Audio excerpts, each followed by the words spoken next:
बिस्मिल्लाहिर्रहमानिर्रहीम। स्टूडेंट्स, आज हमारा थर्ड चैप्टर स्टार्ट हो रहा है, class 10, organic chemistry.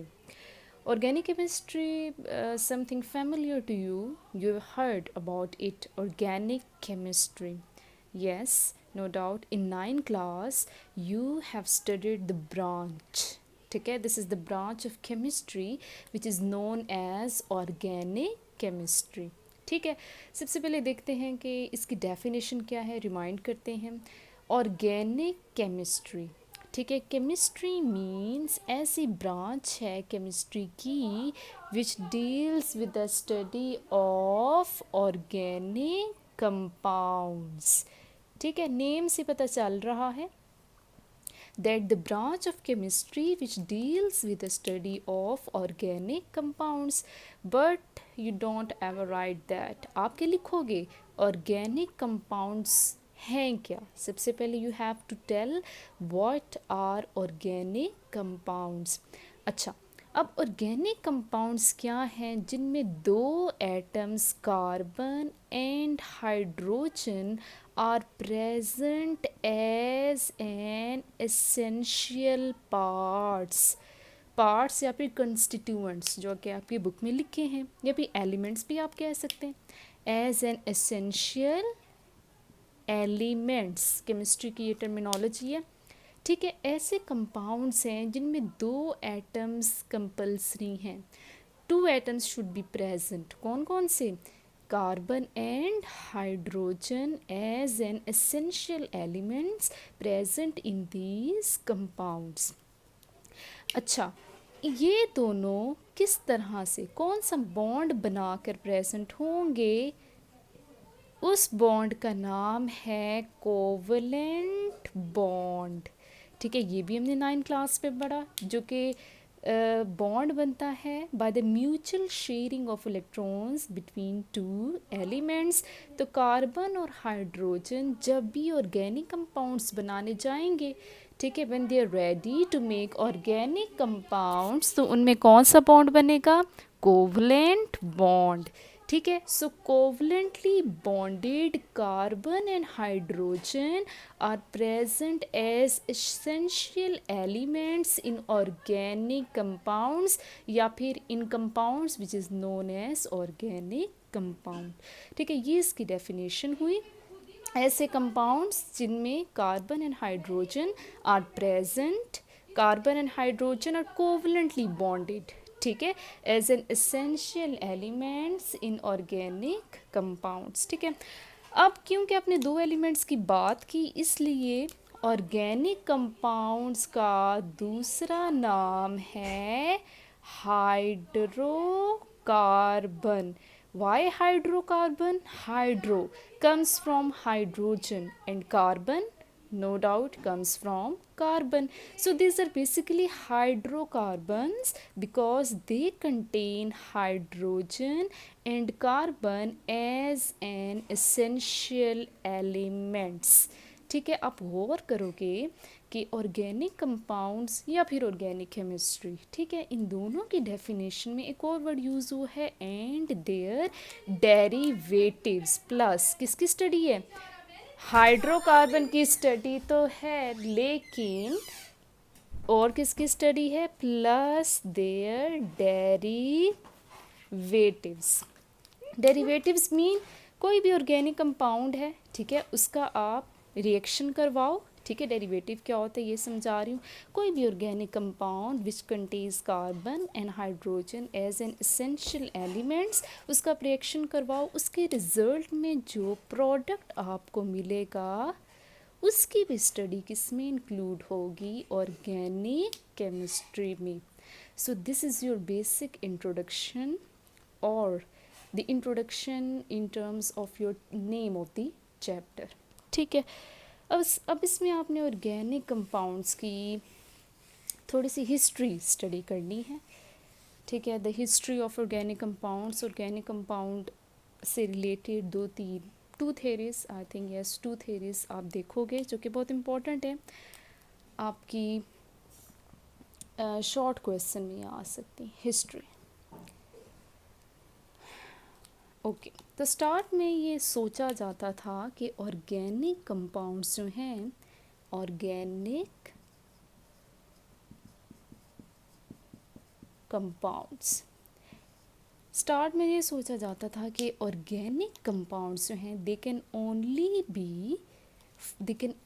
Be found in living organisms. ठीक है, ऑर्गेनिक का वर्ड ही ये बताता था, ऑर्गेनिक का वर्ड ही साइंटिस्ट ने किस नाम से रिलेट कर दिया, लाइफ।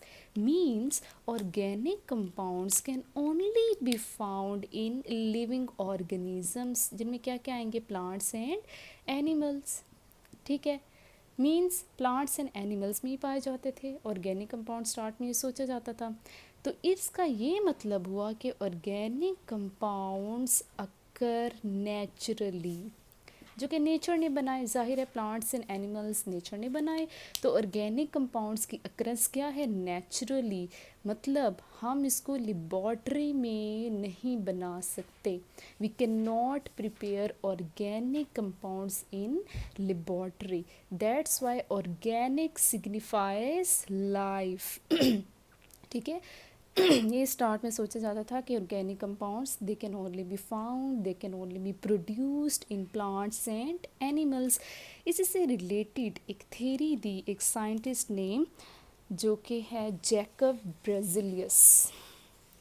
इसकी थ्योरी आपने लर्न करनी है, Jacob J capital ब्रेजिलियस।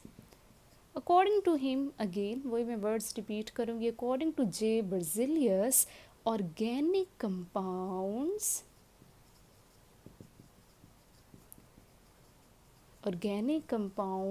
cannot be prepared in laboratories। एक तो ये इसका पॉइंट था, ऑर्गेनिक कंपाउंड्स अब लेबॉर्ट्री में प्रिपेयर नहीं कर सकते, बिकॉज वाई, बिकॉज एक मिस्टीरियस सी फोर्स है जिसको आप कहेंगे अकॉर्डिंग टू हिम, ठीक है, his statement is not based on experiment. ठीक है, इसके मुताबिक एक छुपी हुई फोर्स है जो कि सिर्फ कुदरत को पता है, जिसका नाम है वाइटल फोर्स। ये फोर्स है बिकॉज अ मिस्टीरियस फोर्स जिसका नाम vital force can only produce organic compounds.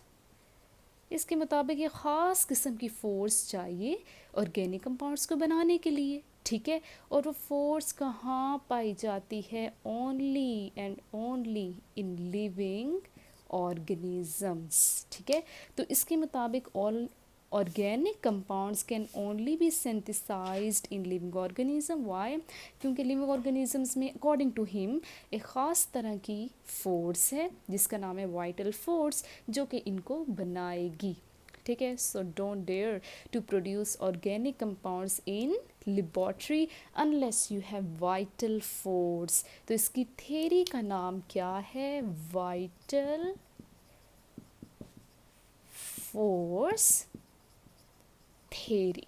ठीक है, okay, so after Jacob Berzelius एक साइंटिस्ट, उसने जिसका नाम है वोलर, ठीक है, he prepared an organic compound in laboratory.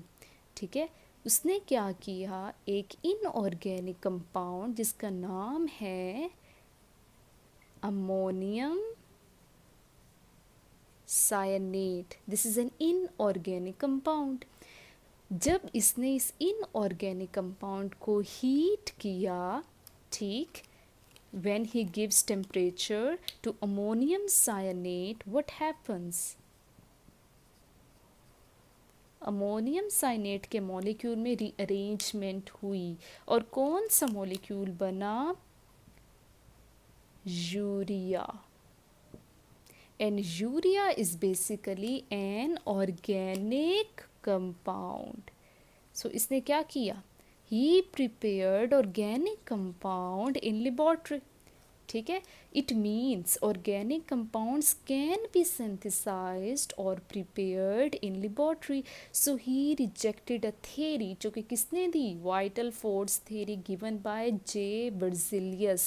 So Wohler rejected this theory and after this, इसके बाद जब इसने organic compound laboratory में prepare किए, after that millions of organic compounds are prepared in the laboratory.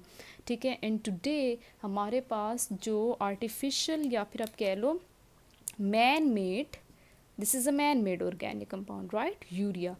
Man made